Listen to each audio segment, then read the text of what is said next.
So with Sony's recent announcement about them axing their physical disc department of their games, it has brought a lot of controversy about major companies stripping away your right of owning the media you buy. And it felt like PlayStation's announcement was the last straw for a lot of people. In the era where companies are trying their best to basically make every cent out of you, streaming has become more hated over the years because it's obvious that companies want to make it harder for you to own the media you buy. PlayStation over the years has become a powerhouse from the big three trinity of gaming. Microsoft has failed to capitalize on the Xbox One consoles. Nintendo has built a bad reputation over the years about the decision making towards content creators and their own company policies around emulation or piracy and the actions they take to prevent that basically. While PlayStation seems to basically cruise around them and got away with the same stuff those companies have gotten in trouble with. But now with the recent announcement, they can't do that anymore. PlayStation over the years has been testing the water to see what they can get away with. And it seems like with this recent announcement, they're basically diving headfirst into that now, trying to get away with something that gamers for years have been worried about, basically ownership over the games they own. Every game that you buy digitally, whether it's Steam, Nintendo, Xbox, or PlayStation, every game that you buy digitally, you do not own. They make it clear to you that you buy licensing to play those games. You do not own them, and they can remove it anytime. And it seems like physical versions was the last thing gamers had to basically owning what they bought. And now PlayStation's setting a precedent to gaming as a whole that you do not own the games you buy. And they do not care what you have to say about it because they believe that you'll still keep buying from them. So a lot of people, including myself, have stopped supporting Sony because of this decision. And I don't blame them. I am an adamant physical owner, and I own basically 90% of the games I have bought. There's only a few exceptions, but most games that I have bought over the years have been physical. I like owning the disc and the box. But now Sony is saying, say goodbye to that because we do not want you owning your games. Just so they can cut off the middleman and basically dictate what price they set for you to buy their games at. They decide whether you get a discount or not on the games that you want to buy. And again, they've been testing the waters to see if they can get away with this. Now, there's this certain crusade online about basically stop supporting Sony or PlayStation as a whole. And I've been one of those people. Now that PlayStation is basically making it impossible for me to own my games physically, it has given me an excuse to basically abandon my PS5 and just fully focus on my PC. Ever since I got my PC, I've been using it pretty much every day without stop, and I don't see myself using my PlayStation or Xbox for gaming anymore. I don't want to say that I won't use my PlayStation ever again because I bought it already, but why should I? After the recent announcement. And PlayStation has been trying to make everyone forget about this by releasing special deals, ignoring the controversy, or making it seem like there's nothing going wrong. But if you look at their stock value, you can see that it's obviously affecting them. Like many people, I've canceled my PlayStation Plus membership and vowed not to use PlayStation anymore. That's until Black Ops 1 and Black Ops 2 basically got announced or got silent dropped. A few weeks ago, Black Ops 1 and Black Ops 2 got discovered that they were getting ports. Now, I was excited about this because if you know anything about older COD games, it is a security risk to play them on your PC because you risk someone getting remote access on your PC and getting on your information, and on Xbox and the backwards compatible versions, it's just filled with hackers. You're either left playing offline on those older COD games or not playing them at all. And I was excited to hear the PS5 ports getting announced because that means that there's no possible way for hackers to ruin the modern ports. And it's obvious why PlayStation did this, so they can get the controversy off their backs. And for many people, it actually worked. There's around 3 million daily players on Black Ops 2 and over 1 million players on Black Ops 1. And the same people who are very anti-Sony seem to just basically jump the fence on that and to play Black Ops 1 and Black Ops 2. And I don't blame them. These games are very fond over, and now you can play a version of them without basically getting hacked, especially the multiplayer version of them. The multiplayer version, it was basically impossible to play any version of the older COD games on multiplayer because, again, hackers. For zombies, you can either play offline or play the Xbox version. So this gave basically people without Xboxes basically play Black Ops 1 and Black Ops 2 again without the worry of hackers. And this put me in a dilemma. While I hate Sony and PlayStation for their scummy practices, I love Black Ops 1 and Black Ops 2, mostly because of zombies. I have been adamant zombies player for years already. I've been playing it since I was like 5 up until now. Like I still play a lot of zombies even to this day. So when they silent dropped basically Black Ops 1 and Black Ops 2 after their announcement of axing their basically physical disc department, I was heartbroken because I was like, I do not want to support Sony, but I do want to play Black Ops 1 and Black Ops 2. I decided to stick to my guns and not purchase them because I do not want to give a single cent to PlayStation at all anymore.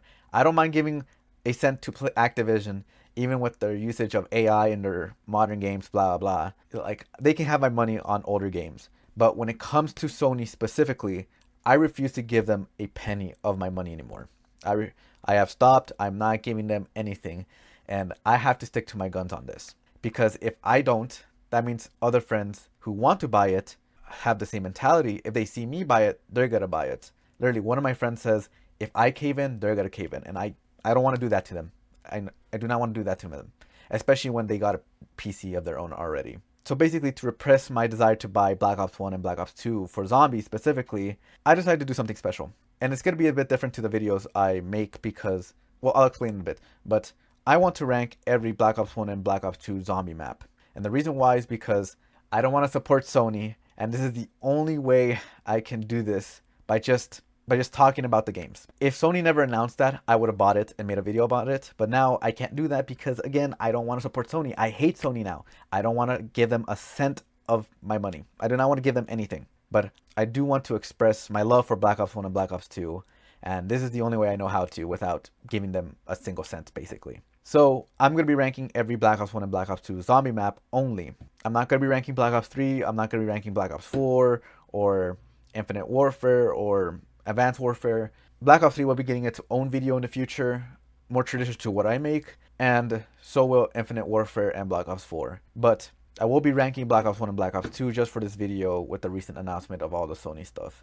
Now, this is a bit different to what I make, and the reason why is because I still have to finish the other video I'm in the process of making. It's still going to take a bit of time, but I want to upload at least something by the end of the month to keep me in check specifically. I don't think this video is going to do good, but I just want to talk about zombies, and this is a good excuse to do it. So basically, like the title says, I refuse to support Sony, so I'm going to rank Black Ops 1 and Black Ops 2 maps instead of buying them. This is the best way I could do it because I feel like if I don't talk about this, I'm going to cave in. So yeah, only Black Ops 1 and Black Ops 2 maps, no other map. I will be ranking World at War, mostly because they are technically on Black Ops 1, even if they are remasters or like remakes, whatever. So this is just a video I decided to just come up with last second because, again, my other video is taking a bit of time and is a lot of editing. But this is just to give something while you wait for the other one, because the other one's going to come out next month for sure, or at least close to the beginning of the month, at least for sure. One of those two. So yeah, let's just get started. So we're going to start with Black Ops 1, obviously. So our first map is probably the most popular map of all time, Kino der Toten. Kino is such an interesting case for Black Ops 1, or at least for zombies in general. There's no denying this was everyone's, or at least a lot of people's, first map in an introduction into zombies. While World at War definitely birthed zombies, Kino der Toten was basically like the sprout that basically expanded zombies to what it is today, or at least up until Black Ops 3 and Black Ops 4. So a lot of people have fondness over this map because it was one of the first maps and it came for free on the Xbox when you bought the game. So this was basically the launch map for a lot of people, or at least a lot of older generation of COD players. And it's one of the, I can honestly say it's the second best introduction when it comes to a launch map for any COD game ever, or third, to be honest. Actually third, yeah. If we're ignoring Black Ops 3 and Black Ops 4, it is the best launch map for sure. But if we're talking about Black Ops 3 and Black Ops 4, it is not the best launch map. It's like the third best. But I digress. Kino der Toten for sure is a very, I could say, not haunting experience, but a very different experience from every other map from Black Ops 1 and Black Ops 2. There's this uncanniness to the map where whenever you enter it, you can't help but feel this eeriness as you walk through before you unlock Pack-a-Punch, or before you unlock Power, I mean.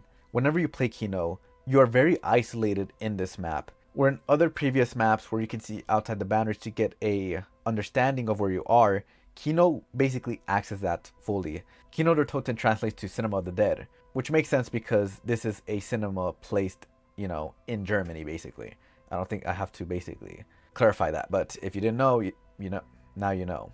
And with Kino, it locks you into that location. Whenever you try to get a better understanding of Kino, the map prevents you from doing so, as it makes it its job to seclude you into that area and basically cut off anything that could potentially be outside the map, which I think works well for it. Most zombie maps, you're going to feel trapped or unable to escape, and Kino basically gives that the best illusion.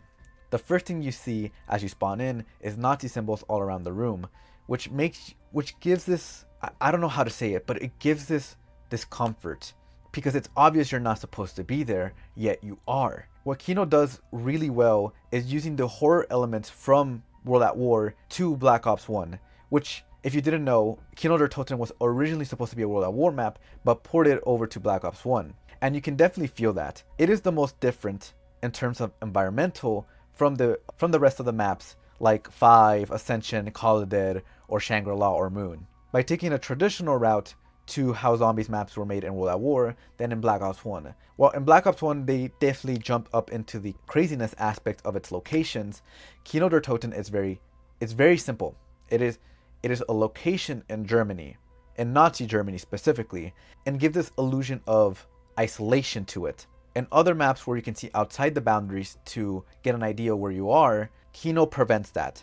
At the spawn, you can't see past the white fog that zombies enter through, and whenever you enter to the alley, it cuts off anything that you can see far above from it. You have a lot of doors that you can't buy, and the map makes it clear to have you stick to one route only, which I really do like. I feel like Kino der Toten is very underappreciated when it comes to the environmental factor it has. Whenever you step into Kino, at least before you activate the power, you can't help but wonder that something else besides the zombies there are watching you. And Kino der Toten exemplifies this horror aspect by using the teleportation as one of its methods. Every time you teleport to Pack-a-Punch or outside of Pack-a-Punch, you have a possibility of ending up in a random room. The dentist's office in Verrückt, one of the rooms in 5, or Sam's room. A proper clean version, and another one where there's blood, a giant teddy bear, and just a lot going on in that room specifically. If you grab a film reel and enter it in the camera projection next time you teleport, it reveals a lot in terms of lore, or really, it picks off from where the Reese left off from its story, basically. In the Reese, we start to get a proper explanation to why there's zombies into these locations and what happened, basically creating a storyline. Kino der Toten, what it does with its film reel and with the teleportation is basically tease more to it. Instead of giving us a certified answer, it basically teases to the player, oh, this goes beyond what you know. Kino der Toten brings up the possibility of zombies basically being more of a thing in the COD storyline. The room in the Pentagon, or at least the room that's from 5, basically confirms that this situation about zombies has expanded more to just Nazi Germany, but all over the world. And what I like about Kino in terms of design is it leans completely into the horror aspect. It does not shy down to try to scare the player, give this unsettledness to the player. There's more to it than meets the eye, at least during its time. Now with a more confirmed storyline, at least the premise and the original Screw storyline, we know what Kino der Toten actually had.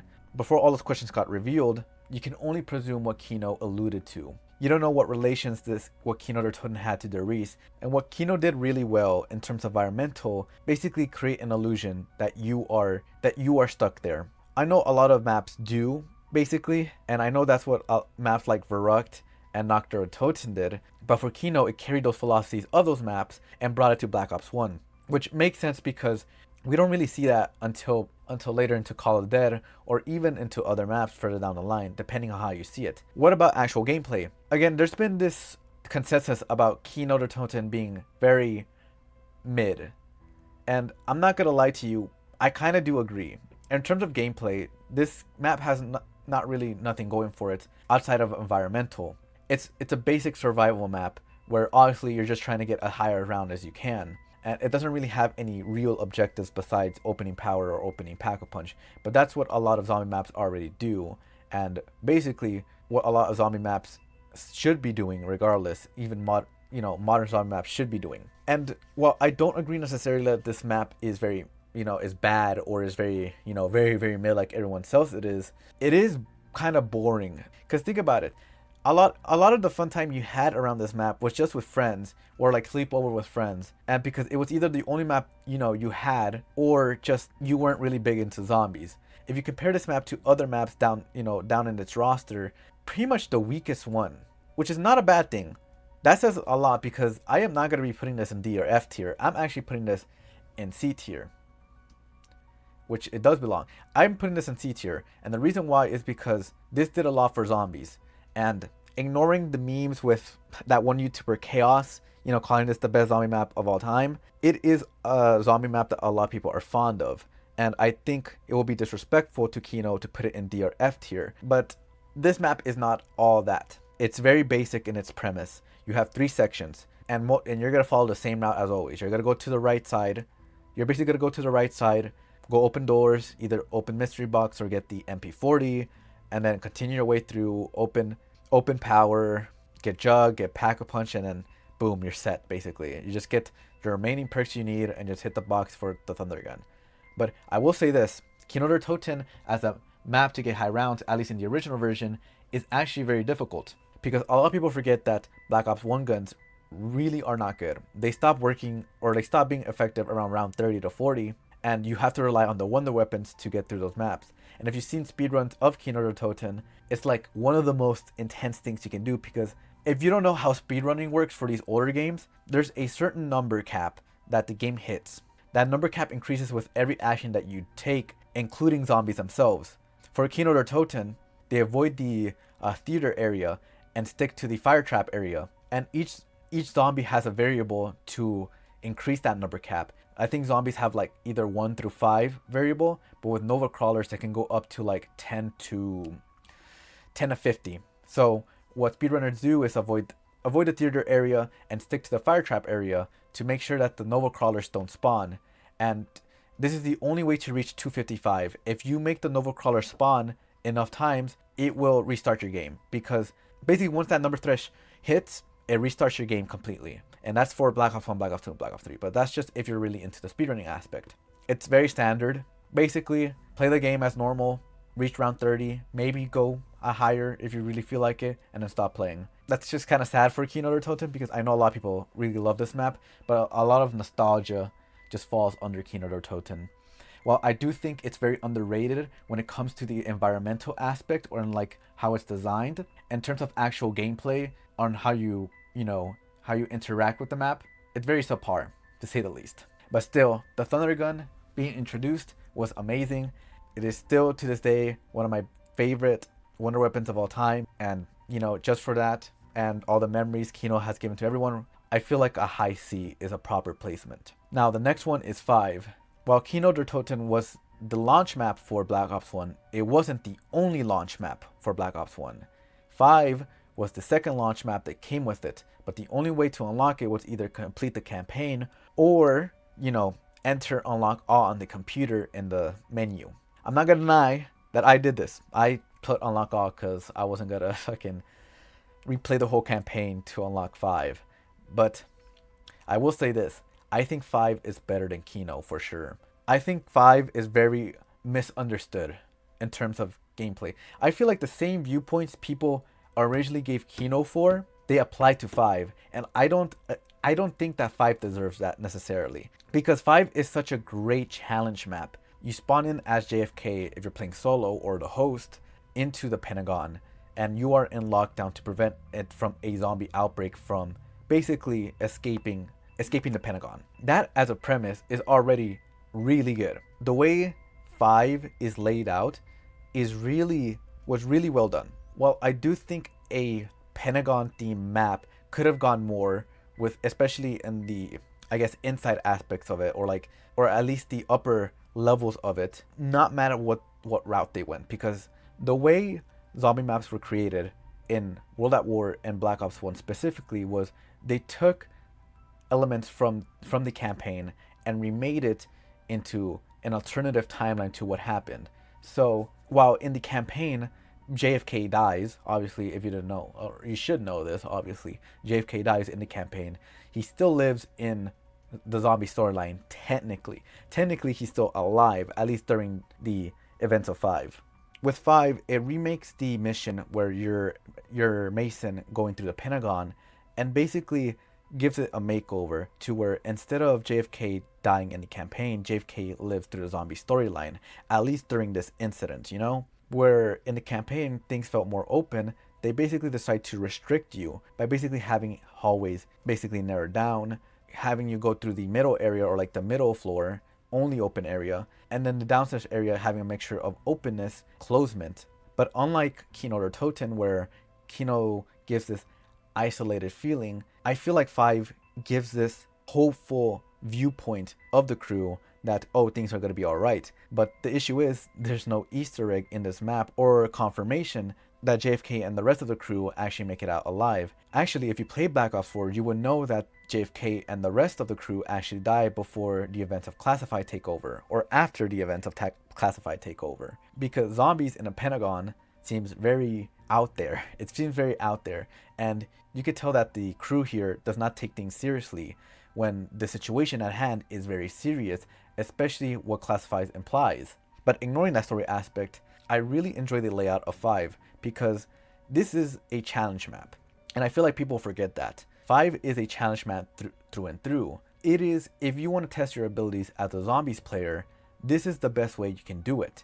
And the reason why I say that, while you are technically intended to train in the middle floor area, if you want to make it to a high round, you have to train in the upper floor area, which is one of the hardest areas you can do to train in. And the reason why is because how enclosed it is. It's basically 2 narrow hallways and 1 room filled with desks blocking your way.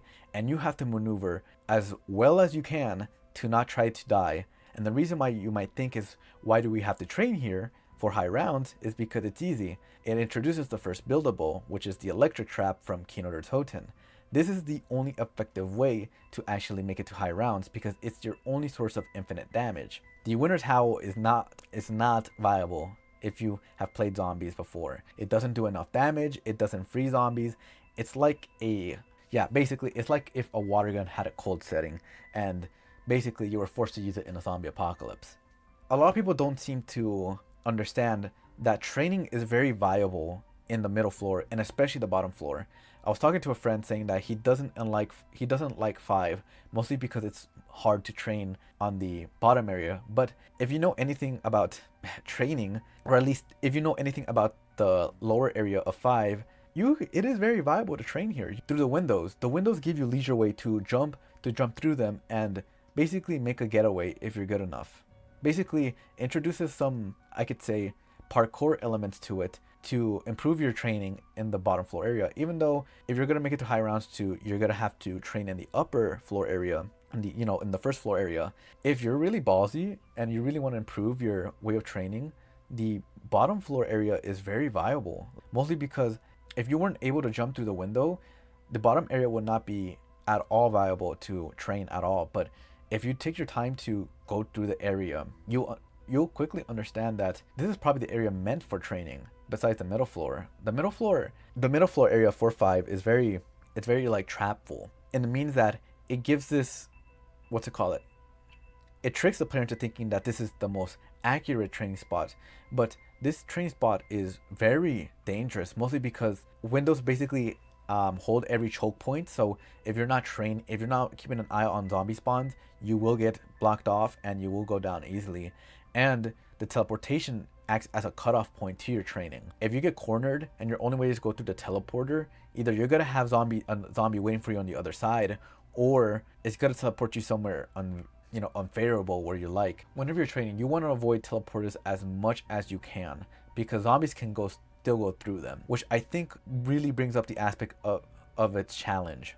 Because once you open power, you basically put yourself in a disadvantage, but you're forced to open power because if you want to make it to high rounds, you have to open up Pack-a-Punch and basically activate the electric trap. It's your only really way of making it to a high round. And I think that's why I really enjoy 5. 5 is the ultimate test of a zombies player to see how good you are. I think the highest round I've made it to 5 was round 50. And that was because I was grinding on it. But I feel like now if I was to play it, I could easily make it to what, 80 or something like that? Or at least what's possible for it. And this also introduces our first boss zombie as well. I believe, yeah, this is our first look into a boss zombie. If you're skilled enough and you can open Pack-a-Punch and get a Pack-a-Punch weapon early on, you can definitely kill the Pentagon Thief fast and get the bonfire cell that it gives. It sucks that we have rarely seen the bonfire cell ever in COD Zombies. It is one of the best drops you can get in 5 besides the max ammo, because Pack-a-Punching for only 1,000 points is genuinely insane, and I think it's one of the best rewards you can get from killing such a difficult boss zombie as the Pentagon Thief. If you can defeat the Pentagon Thief without being touched, you get bonfire cell and a max ammo. If it steals your weapon, you can only get your weapon back in a max ammo. So ideally, if you can get a Pack-a-Punch weapon or a very powerful weapon like the ray gun early on, you can definitely get that bonfire cell and basically get a discounted Pack-a-Punch on the second for your second weapon. And I still think it's criminal that we have not seen the bonfire cell to this day. Besides, I think maybe Tagder Toten, yeah. But if you were to ask me where I put 5, it's either the hyper epilon or epilosh of B, or the higher epilosh of A, or like the lower epilosh of A. I mean, I don't think it's lower A, but I do think it's high B, and I do think it's actually much better than Kino than people give it credit for. Also, I forgot to mention Kino der Totens has an amazing music Easter egg. You cannot hate on the 115 Easter egg. It's generally amazing. A curveball would be Dead Ops Arcade. I'm still ranking it. I think Dead Ops Arcade is B tier. And the reason why is because it is a fun alternative to zombies. If you want something, something that you can relax, you don't have to, you can turn off your brain. You don't want like the, you don't want the, the full experience of zombies. Dead Ops Arcade is definitely fun. I have never completed it to this day, which I should one day, to be honest. But Dead Ops Arcade, it's just fun to play through, and it's always fun with friends. You can't hate on it. While I do think Dead Ops Arcade 2 is the best one from 3 trilogy, Dead Ops Arcade is still fun. I think it's lower B though. Lower B for sure. Not high C, but like lower B for sure. Next one is Ascension. Now, Ascension was DLC 1 and introduced the first mainline Easter egg in zombies, ignoring Der Riese. Der Riese does not count. Der Riese was introduced the first Easter egg, but Ascension introduced the first mainline Easter egg that's to come for basically majority of zombie maps to this day. Ascension takes place in a missile testing site in the US or the USSR, one of those two. I'm pretty sure it's the USSR, but if it's in the US, yes, it's the USSR. It takes place in the USSR, where in the mission where you're stopping them from launching a missile. While Ascension was made into a basically campaign mission, multiplayer map, and in zombies, Ascension was where they started to take into the wackiness factor of Call of Duty Zombies. We saw hints of it with like the monkey bomb and the ray gun, but Ascension was definitely the first map where they confirmed they're not afraid to get goofy with it. And the reason why I say this is because of the monkeys in Ascension. The monkeys in Ascension are such an odd enemy, such an odd enemy besides the dogs to be introduced. While every previous map, introduced the hellhounds as a like max ammo round, Ascension does not do that. Ascension introduces the monkeys, basically its main identity to the map besides the big rocket there. If you were to tell me what correlates Ascension to me, it would definitely be the monkeys or the giant missile, but definitely the monkeys, because the monkeys have a reputation in this map for being very, very annoying. I'm not majority of people who hate the monkeys, but I do see why people hate them. If you have all your perks and they're spread out, you basically get to only prioritize 2 of them. And you're basically risking yourself to losing a perk or 2. For the most part, it would be fine depending on what the perk is. If you had Jug, if you were to tell me what I would run, if I had Jug, Speed Cola, a Quick Revive, and Stamina Up in Ascension, I would prioritize Jug and Quick Revive. I could get Stamina Up and a Speed Cola safely. If you have the monkeys take away Jug or Quick Revive, that is the biggest detriment to your playthrough. I've never been fond over Ascension like other people are. Well, it did introduce the first map ever, and I do think it's like another variant of Kino when it comes to actual structure gameplay. I don't think I don't think there's a lot going from it besides the first, main Easter egg it's ever had. And the fact that it's just too easy. The mainline Easter egg is literally just doing 3 steps and then you're basically done. Basically, use the Gersh device to suck up something, stand in one place, and then pump as much damage as you can. And you have so much to work with. You have the fire trap, you have the thing at spawn where it spins and then just kills every zombie, and you have the thunder gun. So this map is very easy and it's very catered to the audience who just wants, a more casual time with zombies, which I don't mind. But at the same time, I've never seen myself going back to this map all the time compared to other maps in Black Ops 1's roster. So that's why I'm just going to put it in C tier. It's not, I think it's probably a bit better than Kino, but I'm going to be honest, it's not, they're around the same level of like quality, if I'm being honest. It's just that Ascension gives a bit more leisure way and gives more survivability options. And the only challenge factor that it has is with the monkeys. That's about it. Now, Call of the Dead. A lot of people love Call of the Dead, and I do too, but I do think Call of the Dead is overrated.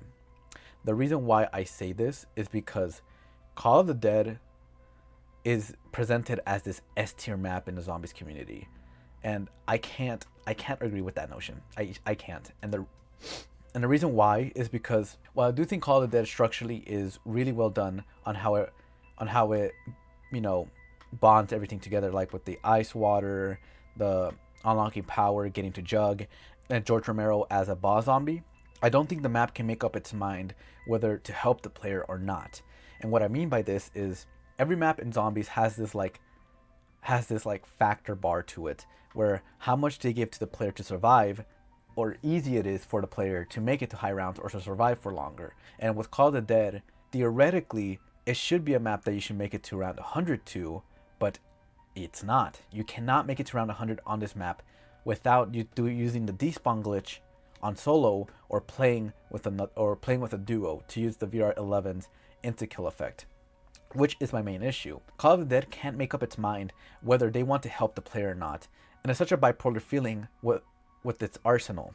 And what I mean by this is, let's take the wonder weapons for example. It is so weird that technically in this map we have 3 wonder weapons, yet none of them can carry you to round 100 or make round 100 possible, which is crazy to me. Think about it like that. 3 wonder weapons, and none of them can get you to round 100 unless 1, you're doing a despawn glitch like I said, or number 2, you are playing with a duo to use the insta-kill effect on the VR11. The 3 wonder weapons in the map is the Scavenger, the VR11, and the and the Wonder Waff. The only way to unlock the Wonder Waff is by doing the main Easter egg, and the main Easter egg for itself is, it's just as Ascensions. It's pretty simple. Put in a code, collect a bottle, and then just a few more steps after that. It's nothing too crazy. You can get it done in like under 5 minutes technically. If you've seen speedrunners, they can get it done like so quickly. But if you're a high rounder speedrunner, you still have to do the Easter egg, by the way. You still have to do it because you need the infinite damage the not the VR11, but the Wonder Waff offers. And the only way to use the Wonder Waff, like I said, by completing the Easter egg, and it transforms all the minigun drops, you can use the Wonder Waff. So I think you have like 90 seconds to use the Wonder Waff. And here's the issue with that. The VR11 and the Scavenger cannot kill. And it's so odd to me the Scavenger is even in this map. The VR11 is at least needed to use the Easter egg, and sometimes people would use the VR11 just for, zombie kills, just so it can make rounds go by faster. But when it comes to Scavenger, it is a weapon that theoretically should do infinite damage, but it doesn't. It stops being effective around mid-30s to late 40s, around there. And the issue is you're still required to use it in high rounds, and the only reason why is because you need to kill George Romero to get the drops, to get the Wonder Waff drop. That is the only way you can do infinite damage, is by killing Romero over and over again. So half the time on this map, you're hitting the box, getting the Wonder Weapon, and just pumping as much damage to George Romero and continue rounds. That is the only way you can get to call it that high round. And the highest round before the despawn glitch was discovered was, I think, 87 or 81, one of those two. And that, mind you, 81 to round 81, it took players like around 7 years to reach, which is, it's just a bit crazy to me because it offers so much in versatility, but all the versatility is dumbed down to prevent the player from reaching a high round for some reason. Because I guarantee you, if the VR11 was useful, if let's say this, the VR11 was only added just for the Easter egg, and the scavenger was, you know, the main weapon to get to high rounds, people would make it to around 100p easily, because once you unlock everything, Call of the Dead is really easy. There's no difficultiness. You can train in the near the light tower area, and the only issue is George Romero, but you can kill George Romero pretty easily if you have the scavenger. But if the scavenger did high enough damage, did infinite damage to zombies, I think that would fix a lot of the issues Call of the Dead had. Instead of Call of the Dead giving you the Wonder Waff for a drop, it should have either just given you the Wonder Waff directly, or replace the scavenger with the Wonder Waff, or make it to where the scavenger has infinite damage afterwards. Basically like a second upgrade path. So it can continue to carry you through the high rounds, but they didn't. They decided, hey, let's introduce 3 wonder weapons and make them all weak, with all having pros and cons to it. And that's my issue. Call of Duty has this balancing problem where it prevents the player from actually reaching high rounds. And that's what really sucks about it, because I feel like Call of Duty could have been one of the maps that high rounds are the most fun, but it ends up being one of the most frustrating high round maps you can go for. If you decide to not use the despawn glitch, that is. And that's going to vary between people. Some people are going to say it's fair because it's a gameplay option, and some people are going to say, oh, it's cheating. Me, I don't really care, mostly because Call of Duty, like I said, has its problems, and that's why that ruins the map for me. There's a lot going for it. Once you look under the problems, you start to see, oh, Call of Duty is being held back a lot. The actual Easter egg is fine, and I think that's where Call of Duty started to introduce like complexity to mainstream Easter eggs, right? Call of Duty started to introduce the possibility of complexity to its Easter eggs, but when it comes to actual gameplay, when it comes to like giving arsenal to the player, for some reason it decides to just say, oh, we're gonna hold back the player as much as it can, which kind of sucks. Call of Duty is like 1 or 2 changes from becoming an S tier map people claim it is, but it's just held back a lot, which is sad because, like I said, I do think high rounds can be very fun in this map, but the gameplay decisions they decided to go for, they decided to say nah and just prevent that entirely. But in terms of structure on how the map is laid out and how everything connects and with the environmentals, I think it's really well done. And I think it's one of the most aesthetically pleasing maps Black Ops 1 had during its time. And while people do find George Romero annoying, I do think it's a good way to keep the player on its toes. And they should have made it to where, like I said before, they should have made it where the Wonder Waff was permanent, or the scavenger had infinite damage, or find a way to make sure George Romero doesn't despawns permanently. But if they made it to where George Romero despawns permanently, that brings its other issues with it, because you completely cut off the possibility to make it a high rounds. But there's so much Call of Duty could have gotten right, but I feel like the developers just hesitated a lot for no reason. So I'm gonna put it on A. I don't think it's a bad map, and I do still enjoy it to this day. And it's probably the most replayable map in Black Ops 1. But I don't think it's an S tier like everyone claims it is. Sorry, Mr. T. Now, time for probably the most hated map in Black Ops 1. Or the second most hated map in Black Ops 1, depending on how you see it. Shangri-La. I think Shangri-La is misunderstood, and I think it's one of the most underrated maps Black Ops 1 had to offer during its time. I don't understand why people hate Shangri-La. I think people just misunderstand it. Shangri-La is a map meant to go against the player, beginning to end. It is not a map that offers leisure way to the player. It gives one lifeline to the player, and if the player does not know how to use it, they are screwed. And that lifeline is the baby gun. Because throughout the map, you have the map trying to kill you through the spike traps, the maze, the waterfall area, the underground area being as tight as it is. And the only real area you can train is like the I forgot the workshop area. You know what I'm talking about? That launches you towards spawn. That is the only area you can train to effectively. But even that is really difficult to do. I think that's why a lot of people hate Shangri-La, is they don't seem to understand Shangri-La is another challenge map like 5, where the map is going against you.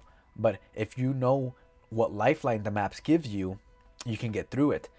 The baby gun is supposed to be your lifeline. The baby gun, one of the few infinite damaging wonder weapons in Black Ops 1, and I think people forget that. While it is a weapon that can technically get you killed, it's also a weapon that can carry you through round 100, and that's what I really like about the baby gun. It's not an instant win button like the thunder gun, where the thunder gun, like, you can just point towards the zombies and just insta kill. The baby gun has its own risk and reward to it. You have to either train the zombies in a contact area or train the zombies all around the map, and then once you can get them lined up, you shoot them, and then you have to run over them. And you have to be really careful with this, because if you shoot the weapon too early or too late, you risk the potential of the zombies downing you instantly when you're trampling over them. And that's what I really like about it. It's like a skill check wonder weapon. You have to know what you're doing with the baby gun to able to use its fullest capacity. And once you run out of baby gun ammo, you have to reroll it for the box, which, like I said, the map is against you, and I'm pretty sure the baby gun is the only wonder weapon with the lowest percent chance of getting it. I think it's less than 1% chance. So most of the time, you're gonna be hitting the box for the baby gun, and if you don't get it, round 100 is impossible. But unlike Call of the Dead, where round 100 is impossible, round 100 is possible with Shangri-La for as difficult as it is. I feel like people just don't understand that. It's not a map where it gives you leisure way. It's a map that gives you 1 or 2 lifelines. And if you don't know how to use those lifelines effectively, you will not survive. And that's what I really love about Shangri-La. Everything in the map is working against you. And if you can manage to work with what you have, you can make it to round 100. The zombie variants are really annoying, but they're not so annoying that it ruins the map, and the fire and the napalm zombies actually work for you. If you can get the napalm zombie like to explode in a specific area, they also harm the zombies. The napalm zombies are sort of like a double-edged sword. You get too close to them, you instant down, but if you can get them to explode in a specific area, basically more infinite damage for you. So while yes, this map is doing everything in its power to basically kill you, that's the charm Shangri-La gives. It's a map that's doing its job well, but also giving the player enough resources to try to survive. Unlike Call of the Dead, at least with Shangri-La, it gives you something to work with. Call of the Dead does not give you something to work with. It just gives you pain and headaches the whole time. But Shangri-La, the pain and headaches come from the map directly and not through the gameplay decisions. And that's why I'm gonna rank it above Call of the Dead. I very much think Shangri-La is misunderstood in the aspect that people do not understand what type of map it is. It is a challenge map like 5, and if you view it as a map compared to like Ascension, Call of the Dead, or Kino, you're not gonna enjoy it. And maybe that's, if you don't like those type of maps, then yeah, whatever. But I do, because I like a challenge in a map, and I do like when there's difficult aspects a map offers that's not like artificial like it is in Call of the Dead. Now for the last DLC of technically the last DLC of Black Ops 1, and our first S tier map, it is Moon. I am so sick of the notion that Moon is a bad map. Moon is not a bad map. It is a skill issue on your part. I do not care what people say. Moon is an S tier map through and through, and it was one of the first maps, and not the first map, but it was the map to go full on crazy on its on like the concept of Call of Duty Zombies has been going for. At least when it comes to the craziness aspects, Black Ops 1 was going for. A map set on the moon is phenomenal and such a genius way to basically end a season for a COD game. And it is, I disagree with a lot of the criticisms Moon gets. A lot of the criticism from what Moon gets from other players is basically the RNG aspect of the map, which is really weird to complain about, because a lot of maps have RNG factors to it when it comes to like zombies, perk spawns, or like maybe how the boss zombie works. And it's not like Moon doesn't give you a lot to work with. It's just that it's just a difficult map. That's it. I think with Moon, it was the first wholly complete map, as in like introduces one of everything of gameplay in a map. It gives a solid Easter egg, a really good wonder weapon, it gives a good enough challenge to the player to keep them on their toes. I think the most hated aspect about this map is the excavation sites. It's three things: the excavation RNG, the astronaut zombie, and the floatiness of the environment. I think those three are really unfair. Um, except probably the astronaut zombie. I think the excavation sites are a really good way to challenge the player. You're given pretty much around 3, 4, maybe even 5 areas to work with, but each area has their own pros and cons to it, mostly through the excavation sites. The excavation sites make it as difficult as possible to cut off your training areas. If you let any excavation site go through, you're basically sacrificing an area you have to train in. And I think this is one of the reasons why people hate it, because some people are going to prefer other training areas, one training area over another, but if their training area is vulnerable to an excavation site, they have to keep an eye on it. That's really my issue. This criticism is because the excavation sites are meant to keep you on your toes. I don't necessarily think it's artificial gameplay design when the map does give you an option to basically revert them, and it gives you enough time to get the hacking device and to make it to spawn to get it. I know it is difficult to try to basically train the zombies and try to get enough time to hack it, but again, they give you enough tools to deal with it. The Gersh device, the Wonder Weapon, and if you're good enough, you can train them far away and then basically bum rush to the spawn area and just try to get it hacked. The astronaut zombie is definitely a criticism I agree with, though. I don't like how it's programmed. Astronaut zombie is programmed to prioritize taking away your jug, and the moment it catches onto you, you are screwed over. Each round, the astronaut zombie grows, HP grows, so it's making it harder to kill him every time. So once you get to a high enough round, he basically becomes unkillable, which is annoying. I will agree with that criticism. The criticism I won't agree with is the anti-gravity. You are given enough areas to train in without anti-gravity. So you complaining about anti-gravity is it's so odd, because it doesn't hindrance you unless it's an excavation site, but again, you have enough time to hack them. While most areas without anti-gravity are going to be affected by the excavation site, most of them are within running distance of the platform at the spawn. No matter where you are, you can still have enough time to get through them. And again, Gersh devices exist. They give you just enough time to hack it. You don't have to worry about excavation sites for a while. Once you hack one, the next one doesn't come till like 3 or 5 rounds later, which if you're doing high rounds, rounds get longer and longer, so you won't even notice it. So the best way to play Moon is literally just either train at spawn or train at the dome, because both give you leisure way to either hack the thing as fast as possible or enough time to, run to the spawn. And also, the hacking device gives you so much to work with. Basically, discounted pack-a-punch ammo. You can lock a box into a place permanently.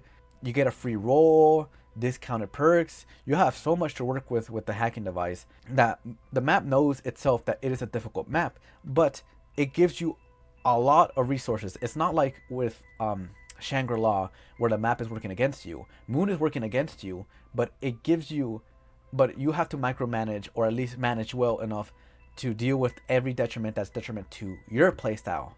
Because if you're not someone who likes to train in inside the areas and you prefer training in the outside areas, zero gravity, the excavation sites don't screw you over unless you're trying to go through a specific pathway. But if you're someone who's gotta stick with one area specifically for high rounds and you're confident you won't go down, you have nothing to worry about. And like I said, this map knows how difficult it is, but it also gives you enough leisure way, a lot of resources to work with. Gersh devices are infinite damage, the Wonder Weapon's infinite damage, the hacking device saves you a lot of points and gives you free box hits. Well, I do think the astronaut zombie is very annoying. It's so slow that you don't have to worry about it. As long as you're not being stupid and going through corridors without checking, you'll be fine. And the map and the Easter egg, phenomenal. One of the best ways to end a map ever. Literally blowing up the earth is so peak. Literally, you cannot say that is not a bad way to end a DLC road. Literally peak. It literally brought up so much hype for the next zombie installment. It's just amazing. That's why I love Moon. Moon does not deserve the hate it gets, and what to call it, and people who do hate on this basically had a bad time with the Easter egg, and that's it. And also, the Easter egg was the most fully fledged Easter egg we got up until that point. A lot of mind twists with like how Richtofen takes over Samantha's body, and the ending just literally peak. That's it. That's all I can say about Moon. Literally, I would put it on S tier, and I will fight you on that. I do not care. Now let's quick run these World at War maps, because technically they are in Black Ops 1, so we're gonna count it. Knocked, for what it being what it was the first zombie map, and definitely the most aesthetically like surprising one. So we're just gonna put it C tier. There's nothing much I can say about this. The Black Ops 1 version does give you, I'm pretty sure it gives you the Thunder Gun and Mule Kick, but yeah, that's about it. I'm gonna put it C tier. Verrucht, I'm gonna put it on B tier, and the reason why is because, again, it's a challenge map, and I love challenge maps. It's a good balance of difficulty. This is the best example of like having the least to work with, yet the map going against you. So I'm gonna put it on B tier, and it's done really well. And the fact the Sprinter Zombie still exists on the B1 port is crazy to me. Shinonuma, this is my first D tier map. I think Shinonuma is very boring, and it's too friendly to the player. It is so easy to get to high rounds and get to round 100 on this, and there's nothing going for it. It doesn't have any originality. The most it did was like bring in like RNG factor to perks, but that's about it. And the Reese, I'm gonna piss off a lot of people. I think this is a high B tier. I don't think this is an A, or I think this is either a low A or a high. Actually, we're gonna put it low A. I can't do that, but it's not an S tier.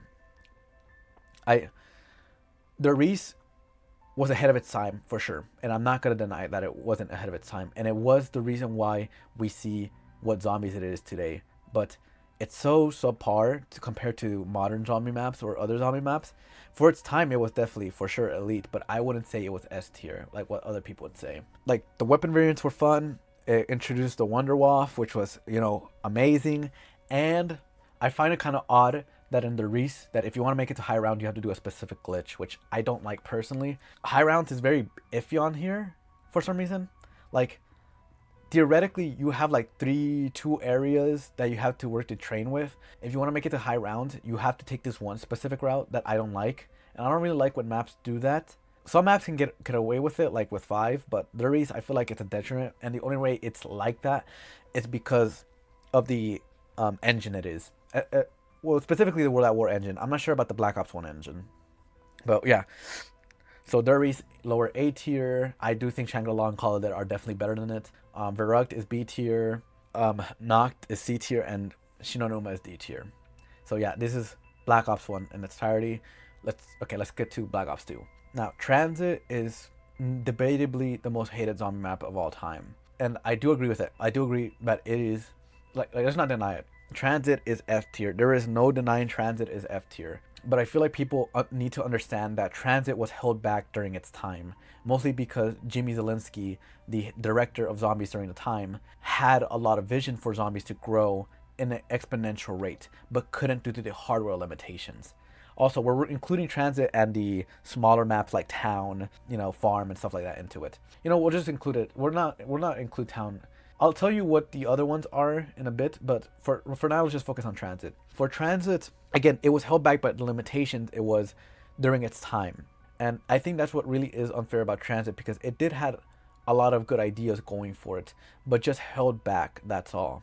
Well, this was definitely the downfall for zombies, and we're starting to see like, remnants of like zombies like falling before, the second half of Black Ops 2. Transit could have been more, and that's what disappointing it is. It understands that it could have been more, but it just couldn't. That's it. It just couldn't be more than what it was now. The only reason why the Denizens have fog is because that was the only way that map could work on the console to prevent like the Xbox 360 and PS3 from overloading. And like, the map was just too big for it to work the Xbox to handle. But like there were certain decisions where I question, like, why was this even added? Or like, why did they not add this? Or why did they have to make it this way? The bus is the prime example. I am dumbfounded. The bus does not allow you to select the area you want to go at least towards later throughout the game. It is so, I don't understand why they didn't add an option where you can give Teddy points and it lets you pick a route that you want. It is, I am dumbfounded they didn't do that. I don't understand why. It's generally so stupid, which would have fixed a lot of the issues. But there's more issues. The craftables. For a map that has you go through a scavenger hunt, the fact that you can only carry one part at a time is actually so stupid. I don't understand. That's what confuses me the most. You have to build the shield, you have to build the mannequin doll for power, you have to build the wonder weapon, and you have to build the actual power. Like, if the game is gonna make me go through all that, I don't understand why they didn't make it where you can carry all the parts at the same time. And this was during the time they started properly introducing craftables before it became mainstream like it did in Black Ops 3 and Black Ops 4 and in future titles. But I am like genuinely confused why they didn't make it that way. Maybe the engine couldn't handle it, or maybe the engine would get confused, but generally it's so stupid. Craftables should have been an option where you were allowed to basically, carry as much as you can and craft it when you had the full thing ready. And it sucked for some reason they decided to create artificial difficulty by making it where you can only carry one at a time or carry one craftable at a time. And that really held the detriment of it because like, I guess the idea is like to micromanage what you're carrying and like decide who carries what, but it's such a pain to do it solo because it's basically almost impossible to micromanage unless you're like a professional speedrunner. And don't get me started on the Easter egg. Like, it's obvious the Easter egg was catered to only to do, you're only supposed to do it with multiple people. But the fact that they made it to where you can do it solo, but you have to do a specific setup is crazy to me. Because it's the last step that you have to do. So basically the last step has you unlock all the teleporters around the map. The last step is unlock all teleporters and make sure you have EMP. And you will wait until you get a max ammo next to a teleporter. And the reason why is you have to throw multiple EMPs at different directions at different teleporters. Usually, like, if you're doing this with other people, the simple setup was just, everyone throws it at the same time and goes through the portal, right? You're supposed to throw EMPs at different teleport locations before you go in, grab the max ammo, jump in, and just pray that you throw the EMPs before you keep going to the teleporter to get all of them. And that's really what I'm confused about. Like, if this step was only meant to be for co-op, why make it possible on solo? Especially this difficult of a step, because you have to do a specific setup because there's no other way to do it. And if you try to do it another way, that you just can't, because you need a max ammo, because you need multiple EMPs. You only get 3, but I think you need like around 6 of them. So that requires 2 full stocks of EMPs. But yeah, with Transit, it was held back during its time. Let's not deny it. But that doesn't excuse it that it's not an F tier map. There's not really excuse I can give it to give this. To be honest, it's just a bad map. And also, opening power is such a gamble as well. Don't even get me started on power. Literally, I don't understand why power is so convoluted as it is. And if you mess up how to open power or like do power properly, you're locked out of Pack-a-Punch and you have to restart. It is so stupid. It is so stupid. Like, generally, I don't understand why Pack-a-Punch was designed that way. But I will say this, it did introduce some fun options like the Galvan Knuckles. The MPs are definitely fun to use to troll friends, and the Wonder Weapon, definitely, while it did suck, it was actually, if you knew how to use it, you can definitely take it to high rounds. It was a cool tech, and I'm glad they didn't patch it. But yeah, F tier. But if you were to say like other maps like Green Run, Farm, I would put like Green Run like a D tier, Farm B tier, it's fun map, and then Farm C tier, and then Town B tier. Yeah, so but Transit as a whole is F tier. We're not. Nuketown Zombies. Now, Nuketown Zombies was one of the first maps to be included as a bonus map. So like stuff like the 599 was like classified, the Giant, and Nuketown Zombies is all right. It's just all right. It's like a decent challenge map, but there's nothing going for it. I think during its time it was pretty hype, and I think it was more for multiplayer people. But at the same time, there was no Easter egg, no proper Wonder Weapon. It was just like 4 random dudes or 4 random CIA agents in Nuketown Zombies. And the only thing that Nuketown Zombies is known for is like for the Marlin Easter egg at the where you can hear Marlin knocking at the door, and then people speculating like at the game over screen showed it open, and people were like scrambling around like, oh, how to open the Marlin's door, how to open the bunker of Marlin's door, blah blah blah. Yeah, nothing came from it. I'm gonna be honest. I think this is a pretty mid map, or I I can't even say mid. It's just kind of bad. There's nothing going for it. It's just kind of boring, and then like, it's just fun if you just wanna something chill with friends, and that's it. That's all I can give it, to be honest. Now, before we get to the, we're one more map before we get to the actual talking points of these maps, to Black Ops 2. But it is crazy to me that Die Rise with one change could have been an amazing map, and I do think it's, but in a way that people just seem to join the bandwagon and hate on it. But it's just that it's hard to defend. You cannot defend Die Rise for what it is, because Die Rise could have just introduced one thing, one thing only, and it would have been like it would have been an A or maybe an S tier map. But because for some reason Jimmy Zielinski and the devs during the time decided, hey, what if we introduced a perk that could have been perfect for the verticality this map is trying to go for, and not make it possible for the player to get it. I am dumbfounded with the decision not to add PhD into this map, especially when people wanted PhD to come back. PhD, it seemed like PhD was perfect, and it seems like Die Rise and PhD could have been a match made in heaven, but for some reason they decided, no, let's not add it, even though everyone in the community was begging them to add it, and for some reason they decided to ignore the cause even though it was warranted. The most frustrating thing about Die Rise, how careful you have to be when entering narrow hallways downwards. I don't mind it towards the beginning when you're getting set up. If they did not want to ruin the verticality this map is going for, they should have made it where PhD Flopper was difficult to get, not impossible. Having you unlock everything before you can get it, or making PhD a higher cost in this map. You know what I think happened? I feel like PhD was always meant to be in this map, but they forgot to add it. They were too butthurt to even admit it, and that's what really pisses me off. You can tell they knew people wanted it. They knew people wanted PhD in this map, and they knew it would work well with this. But for some reason, they were like, nah, I'm not gonna add it. Which, I like Die Rise, or like the direction Die Rise is going for. I like that, what to call it, you're basically on two skyscrapers you're basically trying to balance yourself around two skyscrapers, but you're basically one step away from going all the way down and ending your run. I like that idea, and it works well. I actually think the layout of Die Rise is actually very well done, and actually aesthetically pleasing, because I think it's very underrated to how it was designed in terms of visually. And I do think it's ironic that they added a wonder weapon that can slip you off the map, but at the same time, it's like, why would you not go for the obvious choice and add a perk that exists that negates fall damage?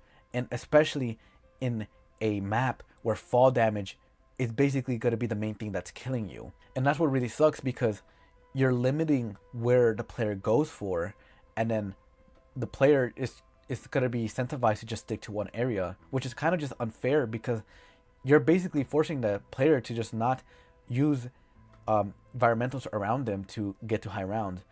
Whenever you see high rounds of this game, it's just them staying at the first skyscraper around, around that big area, or staying at the second skyscraper around the roof.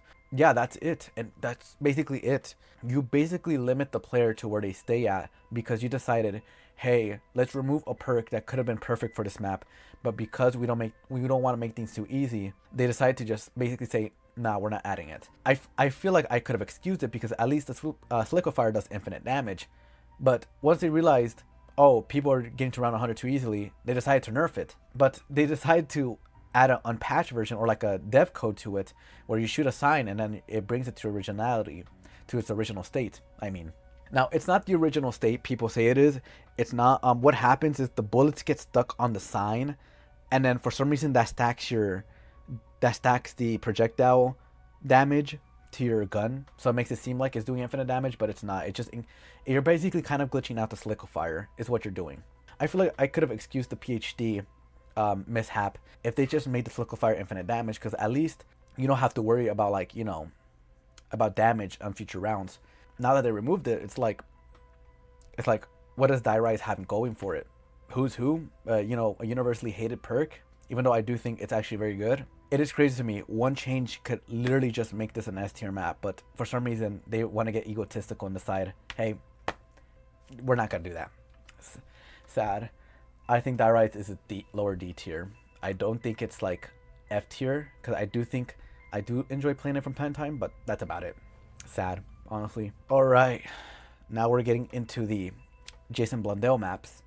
At least this was when Jason Blundell was making his way towards, being the lead director for the later half of Black Ops 2, Black Ops 3, and Black Ops 4. And it starts with Mob of the Dead. Let's not kid ourselves. It's an S tier. There's no denying it is an S tier, and you cannot argue against it. Mob of the Dead is how you do a confined map correct. It uses its environmental design visually to complement to for what it's going for structurally. You are a prisoner in Mob of the Dead, and the map goes out of its way to remind you. Taking place in Alcatraz prison is the best way thematically to get that message across. You are a crew stuck in limbo, and what I love about Mob of the Dead is Mob of the Dead is an allegory for hell, and that's not a presumption. That is a canon confirmation that Mob of the Dead is hell. If you don't believe me, you can go play Blood of the Dead. That basically confirms Mob of the Dead is hell. Basically another variant of hell. It is Weasel and the rest of the crews their hell. It is their hell specifically for the sin they committed. Mob of the Dead is very poetic in the sense that it goes out of its way to play into the prison-like limbo hell role it is designed for. Like, take the doors for example. There are so many doors that you have to get through to unlock power and to unlock perks, and it's a commentary on how much it takes to get out of prison, signifying that it takes a lot of money to escape prison, basically, and the unfairness the justice system has. But that's a presumption though. That's just a presumption. I'm not trying to get socialist, not socialist, but political with it, That's the point. Mob of the Dead was one of the first maps to basically confirm the limbo cycle every crew in each map goes through. Basically, what I mean is whenever a player restarts a game of zombies, that is a canon to what takes place in the series. So every time you boot up a map and every time you play it, it is another limbo the crew you are playing as goes through. So let's take the Premise crew for example, like from Black Ops 3. Every time you fail an Easter egg, they have to go back to point zero, which is Origins, and restart their journey over and over again. It's not until you complete an Easter egg is where they can move to the next step. But with Mob of the Dead and their crew, they do not get that luxury at all. They've been stuck in limbo for almost eternity at that point. It's the way Mob of the Dead goes out of its way to basically complement that limbo-esque fiasco they're stuck in into its gameplay through the Afterlife system. The Afterlife system basically confirms to the player what state they are in each time they die. Afterlife system is a horrifying system for them because it shows that the crew, and each time they try to escape, they go back to the same day the intro cutscene shows, where they kill the warden, which it is the warden. That the security guard that's shown in the beginning is the warden. That is the warden, which is crazy to me that is the warden. But basically, they repeat that day over and over again. Every time they die, where Al basically and the rest of them kill the warden, and then they get stuck in limbo. They return to that point each time, and the only reason why they remember that is because there's radios across, or at least the main Easter egg, the radios confirm that the crew has been going through this over and over again, have been leaving subliminal message to the next life to explain that there is no escape. And that's what I really find poetic about Mob of the Dead. Each time, the map teases to the player that they're going to escape, but they shuts down the idea almost immediately. The plane crashes to the Golden Gate Bridge, and whenever you get to the dock area, the docks have no boats, and you have no way to escape properly. What the map signifies is there is no escape for the crew, which I really love about it, because I feel that way through the actual gameplay it provides. You're desperately trying to get through doors, desperately trying to escape, and desperately trying to make it to Pack-a-Punch. But each time you do, you return back to spawn, which basically signifies the crew returns back to zero. And that's what I really love about Mob of the Dead. It's one of the first maps that are really confined, but done really well. There's not really... The only bad thing you can say about Mob of the Dead is the actual Easter egg. It's very boring, very simple, nothing going for it. But besides that, everything goes well for it. How you unlock Pack-a-Punch, how you unlock power, how you're slowly opening up the prison basically how you're basically opening up the prison to start the day, which is just amazing allegory. Mob of the Dead is probably the most deep and enriched metaphorical map that has came to zombies easily. And the way they were able to show that through gameplay, to complement gameplay through lore, was done perfectly. The map is very difficult to get through. The afterlife gives enough leisure way for the player. The Blundergat is amazing wonder weapon, and the Hell's Redeemer or the Hell's Retriever, one of the best ways to offer a unique way to offer infinite damage for the player to get through rounds. Even if the map is difficult, it's not unfun difficult when you make it high rounds.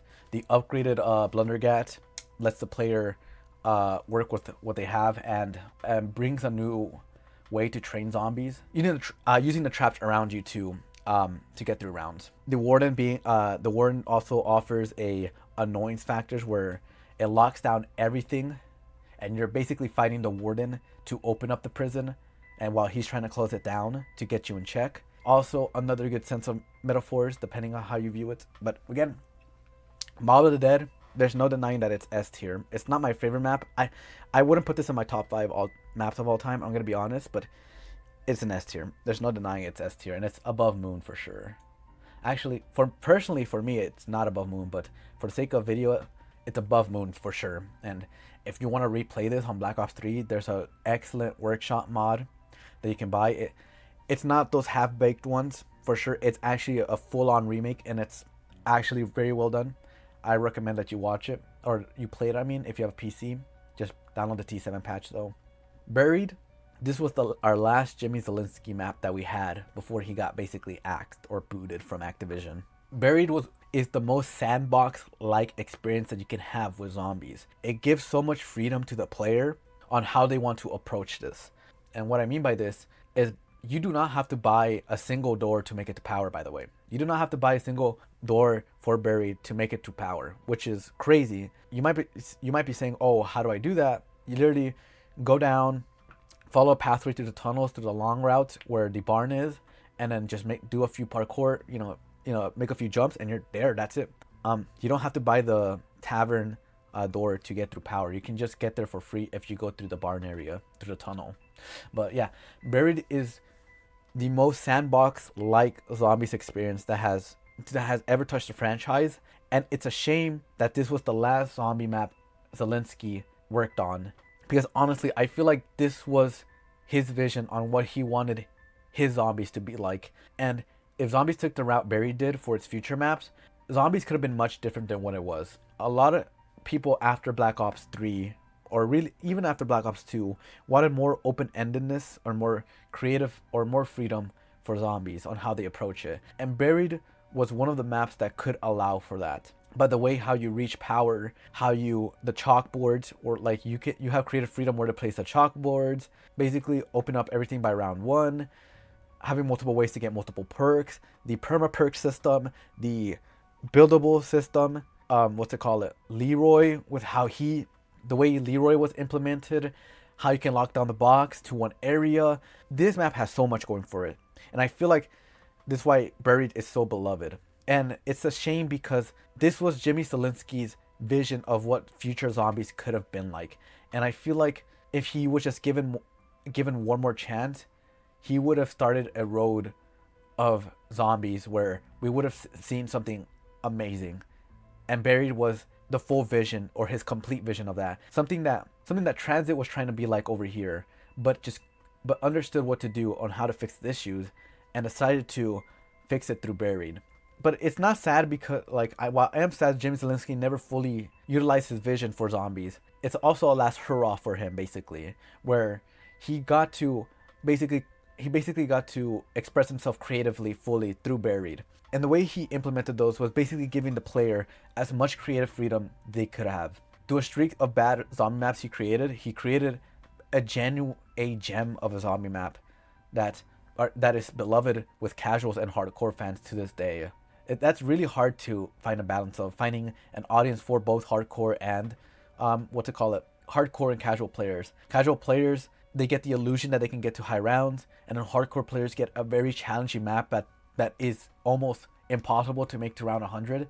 If you have never played Buried to make it high round, I guarantee you, you have never made it to a high round beyond 30. If you legit try to make it to Buried to round 100, good fucking luck. It is genuinely impossible, or not genuinely impossible, it is very difficult. The Wonder Weapon does not do infinite damage. It just slows down the zombies at some point, and you have to rely on the buildables. And the buildables stop working around round 50 or 60.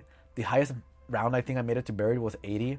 You have to micromanage your buildables, because if you don't, it's a game over, and then the zombies overrun you. But yeah, this was the last hurrah for Jimmy Zielinski, and you can see his full creative freedom. The Witch House was definitely a unique zombie type, where they just steal your money, but you get a free perk off of it as well, and you can use the time bomb. Allow for so much creative freedom.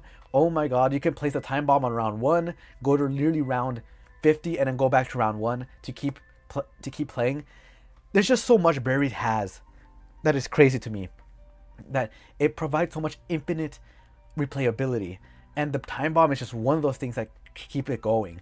If you're getting bored, if you're playing with friends and you're getting bored and it's like round 40 and you have a time bomb placed around 5, pop it, and guess what, you're back to the restart process.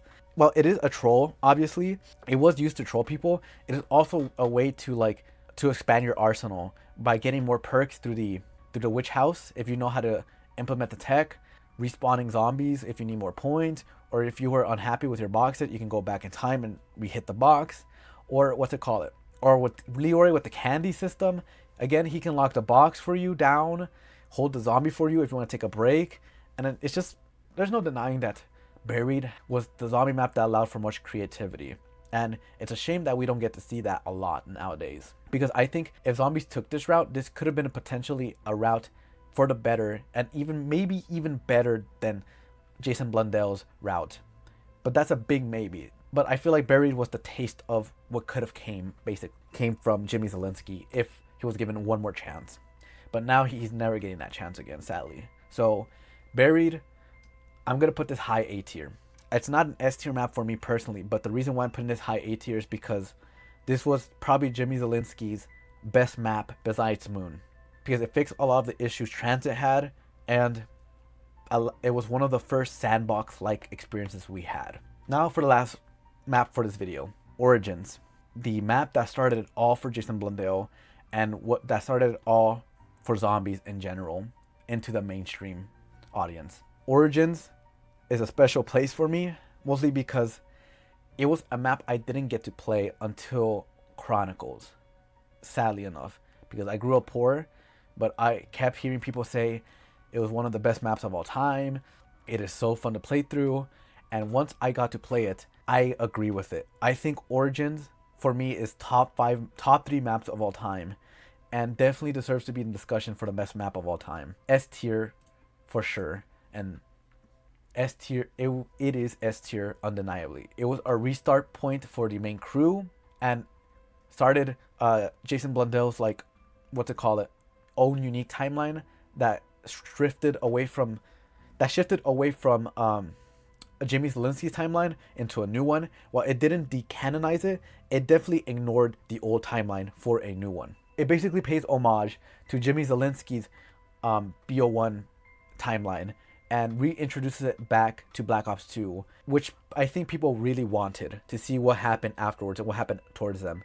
This was basically a twist towards it, which I really enjoyed in terms of like gameplay, because you have Dempsey. You basically have Dempsey, Takio, Nikolai, Oro farming in the beginning of the introduction scene, and then you have the Seven Avengeful music just complementing well with how they back to their reintroduction into the storyline. I think the biggest surprise towards this was Richtofen, because Richtofen has this crazy visual update towards him. Like with the other crew members, the younger versions, you can tell they were, younger variants of their own. But with Richtofen, he had this different look towards him, where the way he was first introduced has this remorse look on his face compared to how he is in previous installments. In previous installments, he was very much evil and Nazi-like. But when it came to Origins introduced the possibility of a different side Richtofen had that is away from the other variants he is from. and it brings up the possibility of this Richtofen being more remorseful or more sympathetic towards the action he commits and the guilt he has towards them. Which, if you know anything about Black Ops 3 timeline, you understand that this is the case. Origins was introducing a new personality for Richtofen, which I really liked for his character going on forth. It was obvious that Jason Blundell was going for this more crazy fast factor, introducing more out of line ideas that you wouldn't think to see in zombies, and having the robots stepping on the crew right before it cuts to you controlling them was the best way to do it, because Origins was stepping into the craziness factor Jason Blundell wanted by introducing magic like systems in COD. I think Samus's voice on when she talks to the crew shows that well, because whenever Samus starts to talk to you, whenever you start doing the Easter egg steps like through the staffs, and while she is a bit annoying to hear all the time, it was the best way to introduce the player to this new timeline they were thinking of during the time of its conception. There was more than meets the eye, and the way Richtofen and the crew were willing to cooperate, this was something new that the community cannot expect from. Origins has this mythical like atmosphere throughout its playthrough to complement what they were going for. Every time you build a staff, every time you collect a staff, or every time you complete something, the entire map makes sure to remind you that you're progressing, either through Samus talking, the soundtrack, or the horns of the map literally ringing on your ear. And I love the way Jason Blundell goes back to Black Ops 1 about Mason and Reznov's escape from Vorkuta to basically implement their own Vorkuta into Origins. This was Blundell's own way from escaping Valinsky's limelight from the past and stepping into a new one. And this was the best way by paying homage to Vorkuta and remixing it into the zombie storyline. And the whole point of Origins is freeing Samantha. And I think, while it's not necessarily explained what this does necessarily for the crew, it does allude that this is the crew's escape into the multiverse and starting a new path for them. The way you obtain the staffs in Origins became a structural blueprint to future zombie maps, introducing this journey-esque experience for the player to gain massive power. Each staff has their own journey you can follow through, and each player must go out of its way, figure out the steps, or really the Mr. Waffle Waffle videos, to progress the map thoroughly. And depending on which staff you do, each staff has their own unique experience. They all have the same structure: build the staff, complete one or two steps, shoot the ball thing in the middle, and then feed souls. Structurally, they're all the same, but each step has something unique towards it, or how you collect, or how to get to those points. Like the ice staff, you have to dig mounds to collect on when it snows on specific grounds. Or the fire staff, you have to shoot down a plane, take out a panzer, or complete the last generator to collect the fire staff. The lightning staff requires you to take a journey around the map and collect the parts. And with the wind staff, I think the wind staff has the most unique one by having you go inside the robot and figuring out which robot has which part. You're basically tremming around death for high risk, high reward for the wind staff. Each staff has their own unique upgrade path to get them to their original state they were.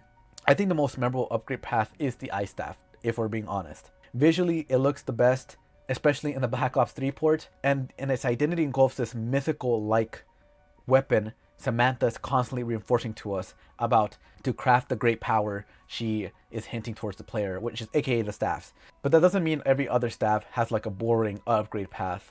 Maybe except the lightning staff.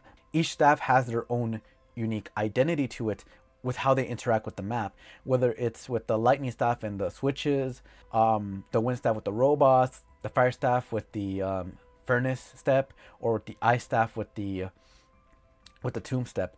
Each staff has their own unique process on how you're supposed to confront them, which aligns with the storyline you're following as you complete the Easter egg, which was so rare to see in past Easter eggs, where it seems like you're kind of doing stuff at random.